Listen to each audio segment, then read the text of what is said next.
Hello বন্ধুরা, এখন বাজে রাত্রি 1টা তো এখন আছি পালসুকপোল এই মাত্র ঢুকলাম, জাস্ট দাঁড়িয়েছি।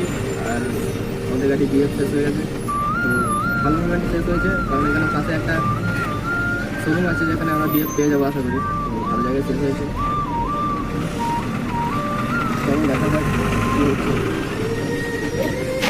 তারপরে আমরা সোজা চলে এলাম ডানকুনি টোলটার আগে আমি 22 মিনিট কারণ হচ্ছে ওই গাড়িটা যে গাড়িটা আমাদের সামনে আসছিল সেই গাড়িটা পাল্টে দিয়েছে, তো সেই জন্য কমপ্লেস কোথায় গাড়ি।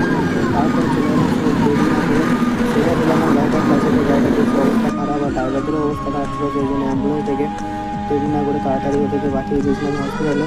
আর তারপর আমরা একটু ট্রেন ডাকার পর গাড়িটাকে তোলার ব্যবস্থা করলাম। তো এখন বাজে রাত্রি 4-5টার মতো।